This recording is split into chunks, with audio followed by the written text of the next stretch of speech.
Hi, welcome back to YouTube channel Mahakali ಕೈ ರುಚಿಗೆ ಸ್ವಾಗತ. ನಾನು ಪ್ರೇಮ. ನೋಡಿ, ಇವತ್ತು ಏನು ಮಾಡ್ತಾ ಇದ್ದೀನಪ್ಪ ಅಂತಂದ್ರೆ ಹೆಸರು ಕಾಳು, ಶೇಂಗಾ, ಪಾಲಕ ಹಾಕಿ ಒಂದು ಒಳ್ಳೆ ಪದಾರ್ಥ ಮಾಡ್ತಾ ಇದ್ದೀನಿ. ಪಲ್ಯ ಅಂದ್ರೆ ಇದೊಂಥರ ತುಂಬಾನೇ ಸ್ಪೆಷಲ್, ಆರೋಗ್ಯಕ್ಕಷ್ಟೇ ಒಳ್ಳೆಯದು, ತುಂಬಾ ಚೆನ್ನಾಗಿರುತ್ತೆ, ತುಂಬಾ ಇಷ್ಟ ಆಗುತ್ತೆ ಮಕ್ಕಳಿಗಂತೂ. ಇದಕ್ಕೆ ಒಂದು ಬಟ್ ನಾನು ನೀರು ಕೂಡ ಎಲ್ಲಿ ಹಚ್ಚಿಲ್ಲ. ಅದು ನೋಡಿ ಎಷ್ಟು ಚೆನ್ನಾಗಿ ಕುದೀತಾ ಇದೆಯಲ್ಲ ಫ್ರೆಂಡ್ಸ್. ರೊಟ್ಟಿ, ಚಪಾತಿ ಎಲ್ಲದಕ್ಕೂ ತುಂಬಾ ಕಾಂಬಿನೇಷನ್ ತುಂಬಾ ಚೆನ್ನಾಗಿರುತ್ತೆ. ಅನ್ನಕ್ಕೂ ಸೈಡ್ ಡಿಶ್ ಆಗಿ ಆರೋಗ್ಯಕ್ಕಷ್ಟೇ ಒಳ್ಳೇದಿದು. ನೀವು ಒಂದ್ಸತಿ ಮನೇಲಿ ಟ್ರೈ ಮಾಡಿ. ಹೇಗೆ ಬಂದಿದೆ ಅಂತೇಳಿ ಕಮೆಂಟ್ ಮಾಡಿ ಹೇಳಿ. ಕಮೆಂಟ್ ಮಾಡೋಕ್ಕಿಂತ ಮುಂಚೆ ನಮ್ಮ ಚಾನಲ್ನ ಸಬ್ಸ್ಕ್ರೈಬ್ ಮಾಡ್ಕೊಳ್ಳಿ.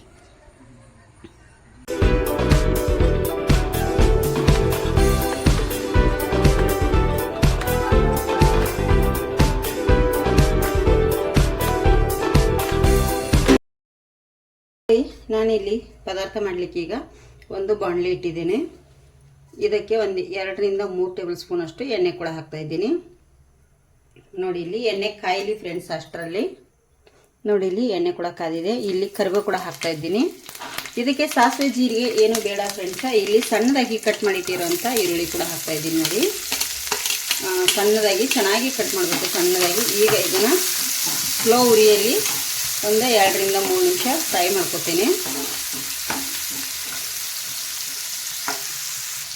ನೋಡಿ, ಇಲ್ಲಿ ಒಂದು 2 ರಿಂದ 3 ನಿಮಿಷ ಆದಮೇಲೆ ಇದಕ್ಕೆ ಒಂದು ಸಣ್ಣದಾಗಿ ಕಟ್ ಮಾಡಿಟ್ಟಿರೋಂಥ ಟೊಮೆಟೊ ಕೂಡ ಹಾಕ್ತಾ ಇದ್ದೀನಿ. ಟೊಮೆಟೊ ಬೇಕಾದರೆ ಹಾಕೋಬೋದು, ಬೇಡಾದರೆ ನೀವು ಬಿಡ್ಬೋದು. ಇದು ಆಪ್ಷನಲ್. ಇಲ್ಲಿ ಹಾಕಿದರೆ ತುಂಬ ಚೆನ್ನಾಗಿರುತ್ತೆ.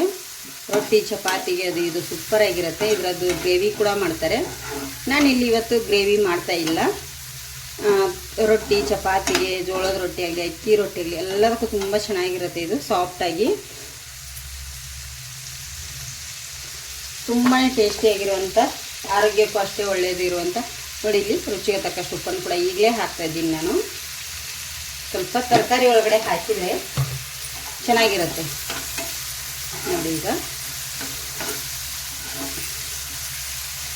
ಚೆನ್ನಾಗಿ ಇದು ಫ್ರೈ ಆಗಲಿ. ನೋಡಿ, ಇಲ್ಲಿ ಈರುಳ್ಳಿ, ಟೊಮೆಟೊ ಸಾಫ್ಟ್ ಆಗಿದೆ. ಈಗ ಇದಕ್ಕೆ ನಾನಿಲ್ಲಿ ಸಣ್ಣದಾಗಿ ಕುಟ್ಟಿಟ್ಟಿರುವಂಥ ಕಾಯಿ ಮೆಣಸು ಹಾಕೋತೀನಿ, ರುಚಿಗೆ ತಕ್ಕಷ್ಟು. ಇಲ್ಲಿ ಕಟ್ ಮಾಡಿ ಕೂಡ ಹಾಕೋಬೋದು. ನಿಮಗೆ ಇದು ಕಾಯಿ ಮೆಣಸು ಬೇಕಂದರೆ ಹಾಕೊಳ್ಳಿ, ಬೇಡಾದರೆ ಚಿಲ್ಲಿ ಪೌಡರನ್ನು ನೀವು ಕೂಡ ಇಲ್ಲಿ ಆ್ಯಡ್ ಮಾಡ್ಕೋಬೋದು. ಈಗ ಎಣ್ಣೆಯಲ್ಲಿ ನೋಡಿ ಕಾಯಿ ಮೆಣಸು ಕೂಡ ಚೆನ್ನಾಗಿ ಫ್ರೈ ಮಾಡ್ಕೊಂಡೆ. ಯಾಕಂದರೆ ಈ ಥರ ಕುಟ್ಟಿ ಹಾಕಿರೋದ್ರಿಂದ ಮಕ್ಕಳಿಗೆ ತುಂಬ ಇಷ್ಟ ಆಗುತ್ತೆ, ಎತ್ತಿಡಲ್ಲ ಅಂಥೇಳಿ ಅಷ್ಟೇ. ಇಲ್ಲಿ ಒಂದು ಅರ್ಧ ಟೇಬಲ್ ಸ್ಪೂನಷ್ಟು ಅರಿಶಿನ ಹುಡಿ ಕೂಡ ನಾನು ಹಾಕ್ತಾಯಿದ್ದೀನಿ.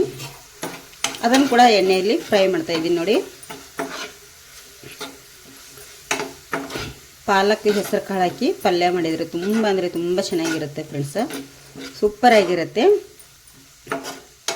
ಈಗ ಇದಕ್ಕೆ ನಾನು ಕ್ಲೀನ್ ಮಾಡಿ ತೊಳೆದಿಟ್ಟಿರುವಂಥ ಪಾಲಕ್ನ ಸೇರಿಸ್ಕೊತಾ ಇದ್ದೀನಿ. ನೋಡಿ, ಇಲ್ಲಿ ಈ ಥರ ಸಣ್ಣದಾಗಿ ಕಟ್ ಮಾಡಿಟ್ಟಿದ್ದೆ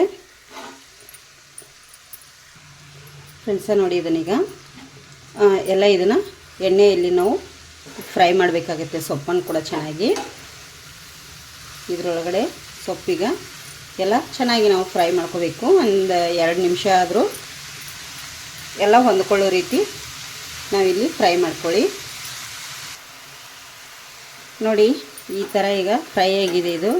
ಇದಕ್ಕೆ ನಾನು ಒಂದು ಬೊಟ್ಟು ಕೂಡ ನೀರು ಹಾಕಿಲ್ಲ ಫ್ರೆಂಡ್ಸ, ಅಂದರೆ ಒಂದು ಹನಿ ಕೂಡ ನೀರು ಹಾಕಿಲ್ಲ. ಇದನ್ನು ಹಾಗೆ ನಾನೀಗ ಎಣ್ಣೆಯಲ್ಲೇ ಇದನ್ನು ಮಾಡ್ತಾಯಿದ್ದೀನಿ. ಯಾಕಂದರೆ ಕ್ಲೀನ್ ಮಾಡಿ ತೊಳೆದಿಟ್ಟಿರೋ ಅಂದರೆ ಸೊಪ್ಪು ಕೂಡ ನೀರು ಬಿಟ್ಟಿದೆ, ಮತ್ತು ಟೊಮೆಟೊ, ಈರುಳ್ಳಿ ಕೂಡ ನೀರು ಬಿಡುತ್ತಲ್ಲ, ಅದಕ್ಕಾಗಿ. ಈಗ ಇದು ಸ್ವಲ್ಪ ಒಂದು 2 ನಿಮಿಷ ನಾನು ಬೇಯಿಸ್ಕೊತೇನೆ. ಹಾಗೆ ಇದಕ್ಕೆ ಒಂದು ಮುಚ್ಚಳ ಮುಚ್ಚಿ ಸ್ವಲ್ಪ ಬೇಯಿಸ್ತೇನೆ. ನೋಡಿ, ಒಂದು 2 ನಿಮಿಷ ಆಗಿದೆ, ಚೆನ್ನಾಗಿ ಕುದೀತಾ ಇದೆ. ನೋಡಿ, ಸೊಪ್ಪು ಫ್ರೆಂಡ್ಸ್, ಅದು ಸೊಪ್ಪು ನೀರು ಚೆನ್ನಾಗಿ ಬಿಟ್ಟಿದೆ. ಇದಕ್ಕೆ ನೀರು ಹಾಕುವಂಥ ಅವಶ್ಯಕತೆಯೇ ಇರಲ್ಲ, ನೀರು ಹಚ್ಚೋದು ಬೇಡ. ನೀರು ಹಾಕಿದರೆ ಸ್ವಲ್ಪ ಟೇಸ್ಟ್ ಹೋಗುತ್ತೆ ಇದರದ್ದು, ಅದಕ್ಕೆ ಎಣ್ಣೆನೇ ಸ್ವಲ್ಪ ಜಾಸ್ತಿ ಹಾಕೊಳ್ಳಿ ಅಂತ ಹೇಳಿದ್ದು. ಈಗ ಇಲ್ಲಿ ಹೆಸರು ಕಾಳು ಮತ್ತು ಸ್ವಲ್ಪ ಹಸಿ ಶೇಂಗಾ ಎರಡನ್ನು ನಾನು ಒಂದು ವಿಜಿಲ್ ಬರ್ಸ್ಕೊಂಡು ಇಟ್ಟಿದ್ದೆ ಇದಕ್ಕೆ ಹಾಕಲಿಕ್ಕೆ. ಇದನ್ನೀಗ ಚೆನ್ನಾಗಿ ನಾನು ಮಿಕ್ಸ್ ಮಾಡ್ಕೊತೀನಿ. ಇದರೊಟ್ಟಿಗೆ ಸೊಪ್ಪಿನೊಟ್ಟಿಗೆ ಹೊಂದ್ಕೋಬೇಕು. ಖಾರ, ಉಪ್ಪು ಎಲ್ಲ ಹೊಂದೋ ರೀತಿಯಲ್ಲಿ ಮಿಕ್ಸ್ ಮಾಡ್ಕೊಳ್ಳಿ. ಸೂಪರಾಗಿರುತ್ತೆ ಇದು ರೊಟ್ಟಿ, ಚಪಾತಿಗೆ, ಮತ್ತು ಆರೋಗ್ಯಕ್ಕಂತೂ ತುಂಬಾ ಒಳ್ಳೆಯದು. ನೋಡಿ, ಮಕ್ಕಳು ಸೊಪ್ಪು ತಿನ್ನಲ್ಲ ಅನ್ನೋರು ಈ ಥರ ಎಲ್ಲ ನಾವು ಹಾಕಿ ಮಾಡಿಕೊಟ್ರೆ ಮಕ್ಕಳಿಗೆ ತುಂಬಾ ಇಷ್ಟ ಆಗುತ್ತೆ. ಯಾಕೆ ಅಂತಂದರೆ ಇದರಲ್ಲಿ ಶೇಂಗಾನೂ ಆರೋಗ್ಯಕ್ಕೆ ಅಷ್ಟೇ ಒಳ್ಳೆಯದು, ಹೆಸರು ಕಾಳು ಅಷ್ಟೇ, ಪಾಲಕ್ ಸೊಪ್ಪು ಹಾಗೆ ಆರೋಗ್ಯಕ್ಕೆ ತುಂಬಾ ಒಳ್ಳೆಯದು ಇರೋದ್ರಿಂದ ನಾನಿಲ್ಲಿ ಈ ಥರ ಮಾಡ್ತಾಯಿದ್ದೀನಿ. ನೀವು ಒಂದು ಸತಿ ಮನೇಲಿ ಟ್ರೈ ಮಾಡಿ ಹೇಗೆ ಬಂದಿದೆ ಅಂಥೇಳಿ ಕಮೆಂಟ್ ಕೂಡ ಮಾಡಿ ಹೇಳಿ ಸರ್. ಈಗ ನೋಡಿ ಈಗೆಲ್ಲ ಮಿಕ್ಸ್ ಮಾಡಿದ್ದೀನಲ್ಲ, ಇದನ್ನು ಸ್ವಲ್ಪ ಹೊತ್ತು ನಾನು ಮತ್ತೆ ಈ ಥರ ಮುಚ್ಚಳ ಮುಚ್ಚಿ 1-2 ನಿಮಿಷ ಬಿಡ್ತೇನೆ. ನೋಡಿ ಇಲ್ಲಿ ಈಗ ಗ್ಯಾಸ್ ಕೂಡ ಆಫ್ ಮಾಡಿಬಿಡ್ತೀನಿ ಫ್ರೆಂಡ್ಸ್. ಇದು ರೆಡಿಯಾಗಿದೆ ನಿಮಗೆ ಪದಾರ್ಥ. ನೋಡಿ ನಾನು ಇದಕ್ಕೆ ಒಂದು ಬೊಟ್ಟು ನೀರು ಕೂಡ ಹಾಕಿಲ್ಲ. ತುಂಬ ಚೆನ್ನಾಗಿದೆ, ತುಂಬ ಟೇಸ್ಟಿಯಾಗಿದೆ. ನೀವು ಒಂದು ಸತಿ ಮನೆಯಲ್ಲಿ ಟ್ರೈ ಮಾಡಿ ಹೇಗೆ ಬಂದಿದೆ ಅಂಥೇಳಿ ಕಮೆಂಟ್ ಕೂಡ ಮಾಡಿ ಹೇಳಿ. ಹೊಸಬ್ರು ನಮ್ಮ ಚಾನಲ್ ನೋಡ್ತಾ ಇದ್ದರೆ ಪ್ಲೀಸ್ ಸಬ್ಸ್ಕ್ರೈಬ್ ಮಾಡ್ಕೊಂಡು ನೋಡಿ, ಸರ್ವ್ ಮಾಡಿ ತೋರಿಸ್ತೇನೆ ನಿಮಗೆ ನಾನು. ನೋಡಿ ಫ್ರೆಂಡ್ಸ, ಇಲ್ಲಿ ಪಾಲಕ್ಕು, ಹೆಸರುಬೇಳೆ, ಹೆಸರು ಕಾಳು, ಶೇಂಗಾ ಎಲ್ಲ ಹಾಕಿ ಒಂದು ಪಲ್ಯ ಮಾಡಿದ್ದೇನೆ. ತುಂಬ ಚೆನ್ನಾಗಿರುತ್ತೆ ಇದು ರೊಟ್ಟಿಗೆ. ಇದು ಜೋಳದ ರೊಟ್ಟಿ, ಈರುಳ್ಳಿ ಮತ್ತು ಇದ್ರ ರೊಟ್ಟಿಗೆ ಮೆಂತ್ಯ ಸೊಪ್ಪು ಈ ಥರ ಎಲ್ಲ ಇದ್ದರೆ ತುಂಬ ಟೇಸ್ಟಿಯಾಗಿರುತ್ತೆ ಫ್ರೆಂಡ್ಸ್, ಸಖತ್ತಾಗಿರುತ್ತೆ. ನೀವು ಒಂದು ಸತಿ ಮನೆಯಲ್ಲಿ ಟ್ರೈ ಮಾಡಿ ಹೇಗೆ ಬಂದಿದೆ ಅಂತೇಳಿ ಕಮೆಂಟ್ ಕೂಡ ಮಾಡಿ. ಹೊಸಬ್ರು ನಮ್ಮ ಚಾನಲ್ ನೋಡ್ತಿದ್ರೆ ಪ್ಲೀಸ್ ಸಬ್ಸ್ಕ್ರೈಬ್ ಮಾಡ್ಕೊಂಡು ನೋಡಿ, ವಿಡಿಯೋ ನೋಡಿ ಹಾಗೆ ಉಳಿಬೇಡಿ, ಒಂದು ಲೈಕ್ ಕೂಡ ಮಾಡಿ.